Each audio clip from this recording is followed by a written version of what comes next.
जय माता दी दोस्तों, आज हम श्रवण करेंगे श्री दुर्गा सप्तष्टी पाठ के तीसरे अध्याय का।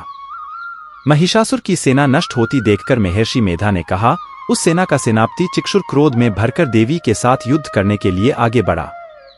वह देवी पर इस प्रकार बाणों की वर्षा करने लगी मानो सुमेरु पर्वत पानी की धार बरसा रहा हो। इस प्रकार देवी ने अपने बाणों से उसके बाणों को काट डाला तथा उसके घोड़ों और सारथी को मार दिया, साथ ही उसके धनुष और उसकी अत्यंत ऊंची ध्वजा को भी काटकर नीचे गिरा दिया। उसका धनुष कट जाने के पश्चात उसके शरीर के अंगों को भी अपने बाणों से बींध दिया। धनुष, घोड़ों और सारथी के नष्ट हो जाने पर वह असुर घाल और तलवार लेकर देवी की तरफ आया। उसने अपने तीक्ष्ण धार वाली तलवार से देवी वाहन सिंह के मस्तक पर प्रहार किया और बड़े वेग से देवी की बाईं भुजा पर वार किया, किंतु देवी की बाईं भुजा को छूते ही उस दैत्य की तलवार टूटकर दो टुकड़े हो गई। इससे दैत्य ने क्रोध में भरकर शूल हाथ में लिया और उसे भद्रकाली देवी की ओर फेंका। देवी की ओर आता हुआ वह शूल आकाश से गिरते हुए सूर्य के समान प्रज्वलित हो उठा। उस शूल को अपनी ओर आते हुए देखकर देवी ने भी शूल छोड़ा और महाअसुर के शूल के 100 टुकड़े कर दिए और साथ ही महाअसुर के प्राण भी हर लिए। चिक्षुर के मरने पर देवताओं को दुख देने वाला चामर नामक दैत्य हाथी पर सवार होकर देवी से लड़ने के लिए आया और उसने आने के साथ ही शक्ति से प्रहार किया, किंतु देवी ने अपनी हुंकार से ही उसे तोड़कर पृथ्वी पर डाल दिया। शक्ति को टूटा हुआ देखकर दैत्य ने क्रोध से लाल होकर शूल को चलाया, किंतु देवी ने उसको भी काट दिया। इतने में देवी का सिंह उछलकर हाथी के मस्तक पर सवार हो गया और दैत्य के साथ बहुत ही तीव्र युद्ध करने लगा। फिर वह दोनों लड़ते हुए हाथी पर से पृथ्वी पर आ गिरे और दोनों बड़े क्रोध से लड़ने लगे। फिर सिंह बड़े जोर से आकाश की ओर उछला और जब पृथ्वी की ओर आया तो अपने पंजे से चामर के सिर को धड़ से अलग कर दिया। क्रोध में भरी हुई देवी ने शिला और वृक्ष आदि की चोटों से उदग्र को भी मार दिया। कराल को दांतों, मुक्कों और थप्पड़ों से चूर्ण कर डाला। क्रोध हुए देवी ने गदा के प्रहार से उद्धत दैत्य को मार गिराया। भिंद्रीपाल से वाष्पकल को, बाणों से ताम्र अंधक को मौत के घाट उतार दिया। तीनों नेत्रों वाली परमेश्वरी ने त्रिशूल से उग्रास्य, उग्रवीर्य और महाहनु नामक राक्षसों को मार गिराया। उसने अपनी तलवार से विडाल नामक दैत्य का सिर काट डाला तथा अपने बाणों से दुधर और दुमुख राक्षसों को यमलोक को पहुंचा दिया। इस प्रकार जब महिषासुर ने देखा कि देवी ने मेरी सेना को नष्ट कर दिया है, तो वह भैंसिंह का रूप धारण कर देवी के गणों को दुख देने लगा।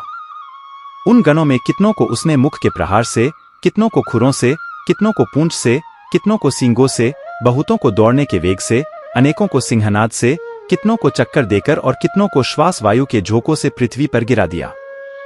वह दैत्य इस प्रकार गणों की सेना को गिराकर देवी के सिंह को मारने के लिए दौड़ा।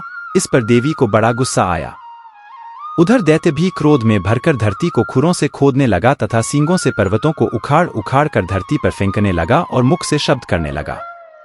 महिषासुर के वेग से चक्कर देने के कारण पृथ्वी क्षुब्ध होकर फटने लगी। उसकी पूंछ से टकराकर समुद्र चारों ओर फैलने लगा। हिलते हुए सींगों के आघात से मेघ खंड खंड हो गए और श्वास से आकाश में उड़ते हुए पर्वत फटने लगे। इस तरह क्रोध में भरे राक्षस को देख चंडिका को भी क्रोध आ गया और वह उसके मारने के लिए क्रोध में भर गई।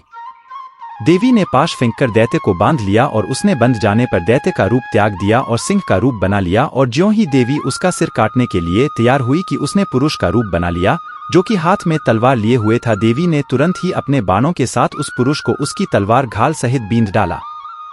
इसके पश्चात वह हाथी के रूप में दिखाई देने लगा और अपने लंबी सूंड से देवी के वाहन सिंह को खींचने लगा और गर्जने लगा। देवी ने अपनी तलवार से उसकी सूंड काट डाली। तब राक्षस ने एक बार फिर भैंसे का रूप धारण कर लिया और पहले की तरह चराचर जीवों सहित समस्त त्रिलोकी को व्याकुल करने लगा। इसके पश्चात क्रोध में भरी हुई देवी बारंबार उत्तम मधु का पान करने लगी और लाल लाल नेत्र करके हंसने लगी। उधर बलवीर्य तथा मद से क्रोध हुआ दैत्य भी गर्जने लगा। अपने सींगों से देवी पर पर्वतों को फेंकने लगा। देवी अपने बाणों से उसके फेंके हुए पर्वतों को चूर्ण करती हुई बोली, ओ मूर, जब तक मैं मधुपान कर रही हूं तब तक तू गर्ज ले और इसके पश्चात मेरे हाथों तेरी मृत्यु हो जाने पर देवता गर्जेंगे। महर्षि मेघा ने कहा। यों कहकर देवी उछलकर उस दैत्य पर जा चढ़ी और उसको अपने पैर से दबाकर शूल से उसके गले पर आघात किया। देवी के पैर से दबने पर भी दैत्य अपने दूसरे रूप से अपने मुख से बाहर होने लगा। अभी वह आधा ही बाहर निकला था कि देवी ने तलवार से उसका सिर काट डाला। इसके पश्चात सारी राक्षस सेना हाहाकार करती हुए वहां से भाग खड़ी हुई और सब देवता अत्यंत प्रसन्न हुए तथा ऋषियों महाऋषियों सहित देवी की स्तुति करने लगे। गंधर्वराज गान करने तथा अप्सराएं नृत्य करने लगी।